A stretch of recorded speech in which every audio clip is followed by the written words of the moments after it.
now listening to theGrio's Black Podcast Network, Black Culture Amplified. What's going on, everybody? Welcome to Dear Culture, the podcast for, by, and about Black culture here at theGrio Black Podcast Network. I'm your host, Panama Jackson, and we have a special guest here today. Somebody who, if you listen to this show, I'm fairly certain you listen to at least one of the many shows that this brother is a part of. But I'm gonna make sure I give him a proper introduction from South Baton Rouge, right? From the SSB, as I was taught by Boosie. Author of the recently released book, Fat, Crazy, and Tired, Tales from the Trenches of Transformation, which I have right here. Podcaster, I don't know where you get the time to do all this, but I'm going to run down some of these. I listen to all of them. So Higher Learning with Rachel Lindsay, the Prestige podcast you do with Charles Holmes to talk about Atlanta, which we're gonna get to at some point because I got to talk to you about that. The Midnight Boys that you also do with Charles Holmes. You had the Way Down in the Hole podcast about The Wire with Jamel Hill at one point. The Rewatchables, every time there's a black movie, I'm always listening. You're almost always there. So I listen to all the other stuff too, but I'm always specifically tuned into all the black movies. One of your more famous moments, the Kanye checker. Sure. That would be Kanye of Kanye West fame, who needs to know nothing more. Right. And most recently, and part of the reason why we're here today, unfortunately in timely fashion, is a show that you're a part of, you're the host of on WeTV, called Hip Hop Homicides. Yeah. So, ladies and gentlemen, please put your hands together for the one, the only Van Lathan Jr. Digital hand claps. Yeah. What's going on? How you doing, brother? It's one of the best introductions I've ever gotten. I'm doing well, man, as well as can be expected. But thank you for having me today, sincerely. Yeah, I'm glad to have you here. You're somebody who I'm a pop culture commentator. That's literally what you are, what you do. That's why we all know who you are. I'm sorry from assuming you're a wonderful person, but I know you from all the pop culture stuff that you do. It's like literally my bag. 100% my bag is almost everything that you talk about. I was going to start somewhere else, but because of the unfortunate news that we all got this morning. Once officers arrived, they came upon a male who was deceased. That male has been identified as Kersnick Ball, better known as Takeoff. When you heard about the news that Takeoff was senselessly killed this morning in Houston, Texas, I saw that this morning when I woke up. Like, what were your first thoughts? You know, I would love to say that my first thoughts were about Takeoff's friends, his family, the people around him that would immediately and most directly feel his loss. But I was angry. I'm not sure how many people are feeling these same set of emotions, but I was mad. I'm angry. I'm angry that a 28-year-old man is gone forever. And It seems to fit into this weird rhythm, this staccato rhythm, but very real. Every 2-3 months, every 6 months, we lose a human being that happens to be a rapper. And we just have to deal with it. Takeoff, if you being a cultural critic, you know that Takeoff and the Migos are one of the biggest acts in the history of hip hop. They changed the sound, the rhythm of hip hop. These brothers were brothers that made it from, North Atlanta to Mountain Dew ads to being the voice of the NBA finals. Like they had made it. They were out. They were gone. Literally made it. It was finished. You had a feeling that the book on the Migos had been started from something, ended up somewhere. And so for this pain and this violence to boomerang and come back and meet people at the top of where they are, it makes it sometimes feel like we're living in a black hole where there's no escaping some of the social ills that we thought that we could escape in the past. And it's just a sobering reminder every time something like this happens. Yeah, I had to write an article about this morning. First thing, as soon as I knew it happens, I get hit up like, you got to write the article, or do you have any thoughts, which is code for you need to go write this article. Yeah. And one of the first things I did, I was like, man, they look, I'm 43. So I grew up in the Tupac Biggie era, the 90s, the 90s are my golden era of hip hop. But I'm from down south, you know, Atlanta's home for me. Not the north that way, but the west side that way. Yeah. But, you know, they, as much flack as I wanted to give them early on for, you know, the whole, Sure. the current culture of hip hop it is, I'm like, they'd made it. Just like you said, they'd made it. Like culturally, they were as significant as any group. Their carpool karaoke episode is legend. You know what 20,000 like in was? Hurricane. It was more like a flood, not a rain. And then you're more like a flood. Yeah. Like even though Takeoff wasn't on the song Bad Bougie, like Bad Bougie was a cultural moment. You know, like they had an album called Culture. You know what I'm saying? Like they literally had gotten to as far as you could get. So when I saw the news, it hit a little bit different for me than some other rappers because I'm more familiar with Migos and other groups, right, that are newer. You know what I mean? Like I'm familiar. I know everybody's name. I know who they're married to. I know kids' names. You know what I'm saying? They're so essential to what we do now that it just like, I don't know that I was angry so much as I'm just like frustrated, like sad and frustrated that this is the kind of news I can wake up to. And I'm not surprised that I'm waking up to it. That it keeps happening. And like you said, even the people who've reached the highest heights are still dealing with the exact same things of the folks that we think are still way too connected to the streets. That's the part that bothers me the most. It's like you said, if you can't get here and be insulated from this type of stuff, where's the hope? Like what exists for everybody else? Then there's no path to, like, the American dream as people sort of express it. A lot of people think it has to do with money. Whenever you hear somebody talk about the American dream, they talk about things that you can acquire that put you in proximity to it or give you it, right? A white picket fence. I was like a white picket fence. I never known anybody that had one of those. But I've never actually had yet. Nobody I know has a white picket fence. You don't have a white picket fence, just don't have a fence, right? It's very small. We could jump. Anyway. So the home, the picket fence, all of those things. I never really view the American dream like that. I think that the American dream is about safety.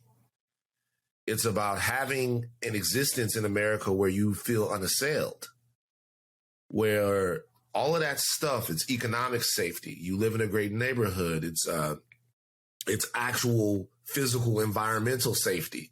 It's getting to a point in America, because America is such a eternal capitalistic tug of war, to where you're no longer pulling at anything. You have a family, you're taking care of them, you're there. The dream is to no longer have to sort of beat yourself up to get to a place or sacrifice to get to a place. It's something that you've now achieved. You get to have the life, liberty, and pursuit of happiness that the country says that you're entitled to, right? You're now safe. You've acquired the safety as an American. I think the thing that angers me is it seems like for a lot of us that safety is inaccessible. It doesn't matter. You'll never get it. And I know that we know that. You know what I mean? I know that we know that, but I'm 42, right? And getting to this point in life and realizing and being reminded every single time that you are unsafe, that dream is like unachievable, that it doesn't seem like you'll ever be to a point, because one of us is all of us, right? So I don't feel safe if they kill Takeoff. I don't feel safe if they kill FBG Duck. I look in the mirror and I can't, and maybe that's the thing with me. I can't not see myself in these brothers. I can't, like, I feel the oneness with them. Like, I feel the same. And maybe that's on me. Maybe I'm just emotional. I got anxiety, all of that stuff. Yeah. So when I see this happening, like, I'm mad. I'm mad that a member of the family, I don't know. The details of this is still sketchy. Right. It's still sketchy. There are so many different stories coming out. Right. There's a lot coming out. There's a lot coming out. But I know one thing already. It wasn't worth it. I don't need any more details I don't need a forensic account of what happened. I don't need the streets account of what happened. I don't need eyewitness accounts of what happened to know one thing. It wasn't worth it. Yeah. So that's that. And now, once again, we're left to be in this RIP culture where everyone gets to have a memory and everyone gets to have a thing, and it's on to Thanksgiving in a couple of weeks. I'm sick of it. I'm not trying to be holier than thou. I'm not trying to be Dr. King for y'all. Nothing. I'm just a mad 42-year-old black man. So this segues perfectly into the show that you're hosting, right? Because the first episode's called Hip Hop Homicides. So this literally throws you right in the path of exactly what you're talking about, this RIP culture, right? I mean, the first episode is about Pop Smoke. How many times do we have to see this in hip hop? If pop stars were being killed at this rate, there would be an uproar about it. They'd be at war. Young brother, 20, even younger than Takeoff, who was 28, sounds so young. I remember when I was like 16, or when Pac died, I think I was 16, and I thought 25 was old, right? You get to 25, it's like, well, I'm still a child. Yeah. I'm 43 now, and I'm looking at 28 like, good God, how much life did you have? If I died at 28, my kids wouldn't be here. You know what I mean? Like I wouldn't be where I am today if 28 was the end of the line for me. So, and Pop Smoke is 20. He's even younger than that. Yeah. Why do you think a show like this is important? I mean, and this throws you right back into having to think about this stuff all the time and delve into it. So, for your own personal like state of mind and also just storytelling and what you're doing, like, why is a show like this necessary? So the show is 50 Cent, Mona Scott Young. I got a shout out to them, Vanessa Satin, everybody that came up with the idea for the show. We've been talking about doing the show for a long time. I remember we first had meetings about the show 2019. So, things were different than they even are now. When we were talking about doing it back in 2019. I think the show for me is important because of the common threads in all of these stories. I think it's important to talk about problems as if they are solvable. Okay.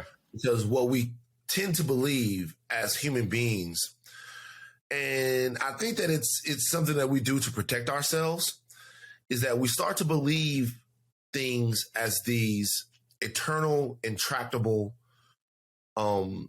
ever-present, never-moving problems that you just have to live with, that you just have to deal with. It's just a part of the daily existence. We think about many things like this.